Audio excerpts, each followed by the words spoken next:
Hello everybody and welcome back to another episode of The Push with Nick and KP.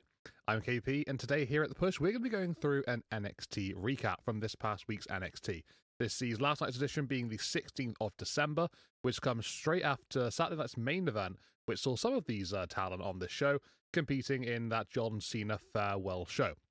So we're going to do things as per usual, we're going to break everything down that happened across the course of this episode of NXT and discuss all the happenings. So, first and foremost, we're going to get into our very first action of the night, and that is a match between Thea Hail and Blake Monroe. This is for the NXT Women's North American Championship, and it comes off the back of last week where Thea Hail would have the Kimura lock locked in on Blake Monroe, having her tapping before the match would officially begin. That's supposed to have been an open challenge, but never officially got underway. This week, however, we do get the match officially happening, and this is a very interesting one. So, we have the match going on pretty standardly, quite routine, back and forth between both ladies, and, you know, it's sort of just, the scales are tilting, side to side, and it's quite a nice balanced contest. And then we see Thea Hail hit a springboard senton, and usually, a springboard senton isn't exactly a move that Thea Hail uses like a signature or finishing maneuver, so it just sort of, gives her a bit of momentum, rallies up for, some later offense. We see her hit the move, and as she just sort of falls onto Blake Monroe, she goes for the cover, and you can always see Thea Hail expecting the kick out on the count of three. And for some reason, I'm not entirely sure what happens here, Blake Monroe's shoulder kind of comes up right on the three, but the referees counted it at the exact same time. So there's a bit of an awkward silence around the arena at this point. The referee sort of up on his feet again. He's sort of signaling towards the timekeeper's area. We're not entirely sure what we've seen because off camera at this point. And they originally played Blake Monroe's music, which is a bit strange because apparently the three counter just took place and the match was over. And then the music suddenly very quickly stops, and we then hear Thea Hail's music played, and then she is announced as the brand new Women's North American Champion. I have a feeling deep down that this wasn't meant to happen. This feels like it was a botch or maybe just some sort of scuffed finish. It didn't seem like it was meant to be, just purely for the fact that I watched it back a couple of times, and because of the senton that hit, and Thea Hail, she's literally got her arm sort of over Blake Monroe, covering her, and then she almost jolts, expecting the kick out on just before three, but it doesn't happen. And Thea Hail's reaction, it is very sort of looks quite over the top. I genuinely think that was a natural reaction based on her character, based on what just happened, the complete shock factor and the unexpectancy of it. It seemed to me like this wasn't meant to take place. I'm sure information will come out from this eventually, over the next couple of days or whatever. But yeah, it seemed to me like this went off script. It was quite interesting. But what a moment, I guess, for Thea Hail. Blake Monroe, upset and not too happy about the situation. I'm not sure if she injured her shoulder during the match. Maybe she just couldn't get the force to kick out properly on time. Maybe that's what came down to it. She did seem to be holding her arm afterwards, but I don't know. Maybe I'm looking for an excuse there. Maybe I'm trying to find something that's not really lingering. But yeah, it's certainly a weird situation for sure. At the end of the day, we have a brand new North American champion, so that's the main takeaway here. And I guess what a moment, despite all the crazy shenanigans, that came to be at the very late stages. We went on to our next segment after that, which would be an Ethan Paige promo, the men's North American champion. So starting off the show with double North American duty here. And Ethan basically cuts a promo saying how people are too concerned about John Cena retiring and instead should be, focused more on the fact that he got attacked last week by Tony D'Angelo. He questions Tony's actions, asking if it's out of pure jealousy that he did that. And then he calls him out, expecting him to come down and they can sort the situation out. Instead, though, he doesn't get Tony D'Angelo, but he gets somebody who used to be very close to him in Channing Stacks Lorenzo, and he's accompanied to the ring by Ariana Grace, holding the TNA International Championship, which Stacks won recently. So Stacks basically says that Ariana has asked for one thing for Christmas, and that's just to have more gold, which you've got a double champion in the ring. Quite easy to cross the dots here as to where Stacks is going and where the attentions lie. But instead of looking at the North American Championship, actually, Ariana wants some gold of her own. And she can share that with Channing Stacks Lorenzo because Stacks says, actually, we want to go after those AAA Mixed Tag Team Championships.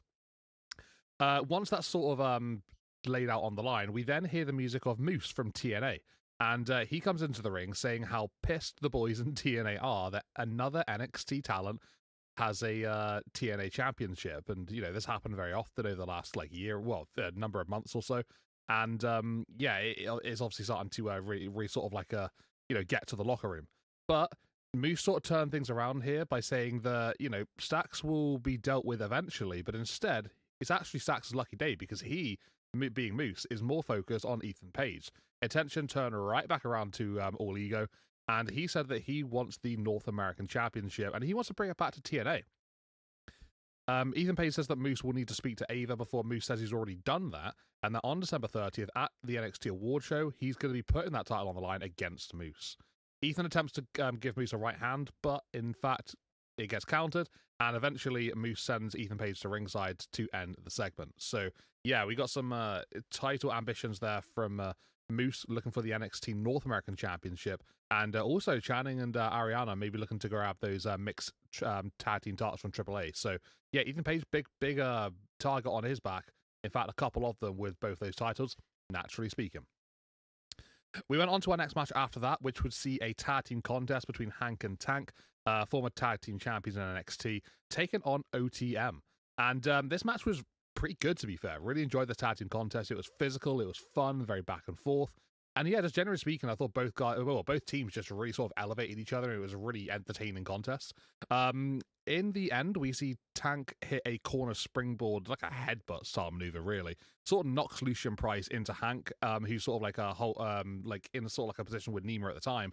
And that results in Hank sort of rolling Nima up in order to get the victory here for Hank and Tank. Personally speaking, I disagree with the result here. Really think that OTM probably would have benefited more with the win in this one. We just saw Hank and Tank going over to Japan, having some success in Noah.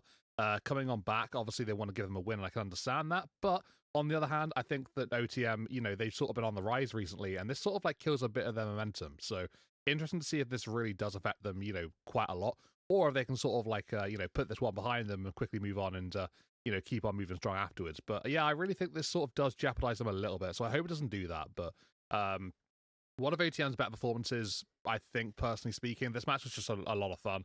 And yeah, it was a really good contest between both teams.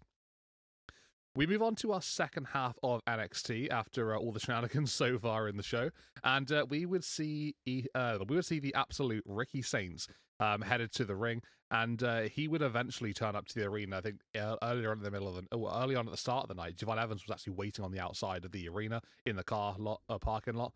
Before Ricky to arrive, but was eventually convinced to go inside by Leon Slater, and that was sort of opened the door for Ricky to arrive, so to speak, in a lovely looking Chevrolet with a lot of security. He heads to the ring saying that he's not apologizing for anything that he's done recently, because he promised that he would bring in the era of Absolute, so that's what he deems he's doing.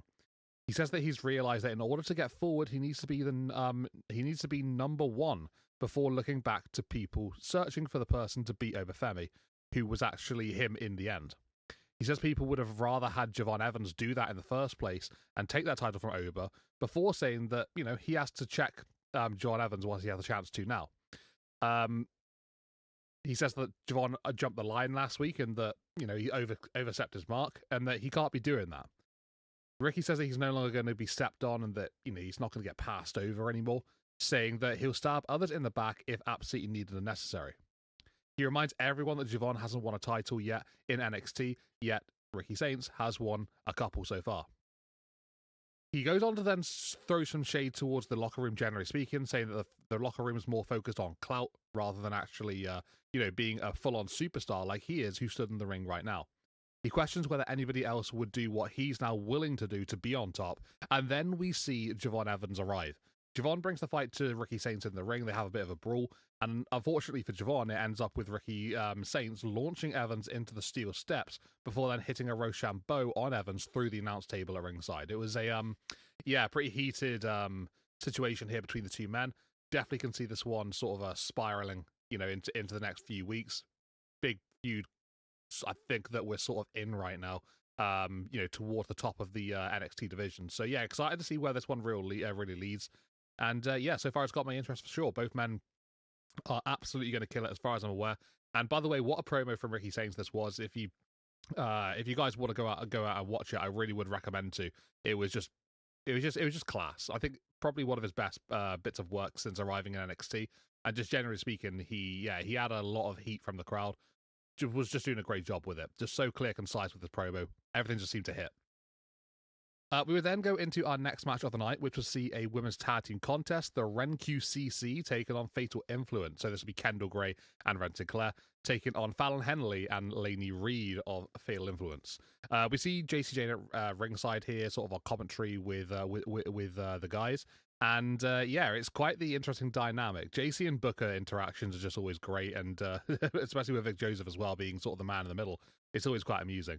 But yeah, the match itself was decent enough, to be fair. I quite enjoyed this one. It's quite a technical display on parts, especially from Kendall Gray. But it's quite fun as well. We see JC Jane trying to get involved towards the late stages, trying to help out her Fatal Influence buddies. But she gets knocked down, and actually sort of that gets thwarted.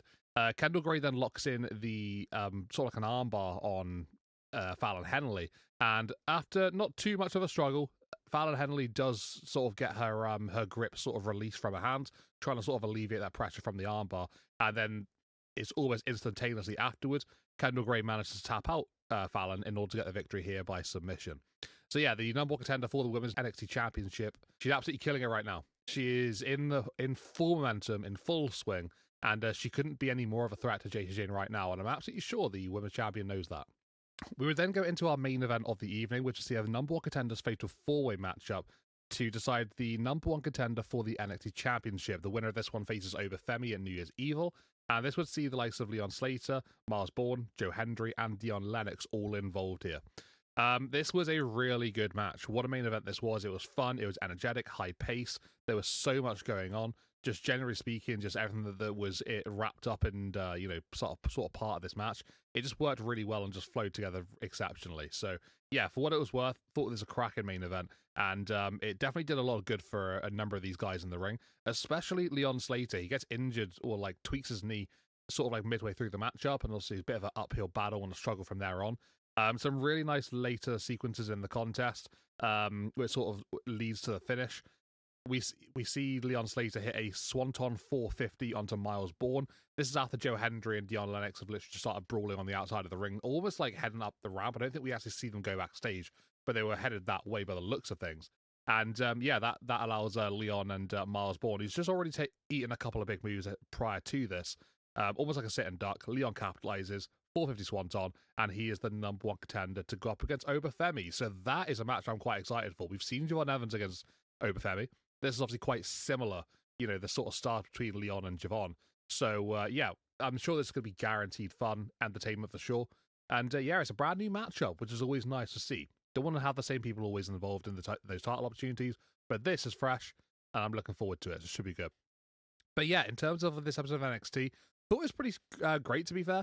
There were some moments for sure where I think, things were just moving in a really great direction. Loving it for Leon Slater. I think he's, just going to have an absolute worldie with Obafemi. The Women's North American Championship situation at the start of the night, if that was meant to happen, then I guess cool. That's kind of awesome. It's a big surprise and a big shock. But if it's not meant to happen, then I guess yikes, right? So yeah, just interesting sort of like ways of looking at that situation. But either way, it's a memorable moment, and it's definitely a talking point. So that's something for sure. But yeah, a couple of good matches here. The tag team match with the guys, Hanker Tank and OTM, and obviously that fatal four-way at the end, coupled with that Ricky Saints promo. It's just a solid show. Really, really good from start to finish. And a lot of highs for sure. I get this one an 8 out of 10. Just really solid. And yeah, very much enjoyed the show. But that's all I've got to say here regarding this NXT recap. So if you guys enjoy this one, please consider hitting a like on the video and subscribing to our channel, keeping up with future releases. We're always bashing stuff out. And it's always a great pleasure to get all this wrestling content out as much as we do. If you have anything to say regarding this episode of NXT, generally speaking, a bit of info on that Blake Monroe and Thea Hail match specifically, perhaps, or just anything generally, we'd love to hear your comments, so let us know down below. And I guess for now, guys, we'll see you on the next one. Thank you very much for tuning into The Push with Nick and KP, and it's goodbye for now.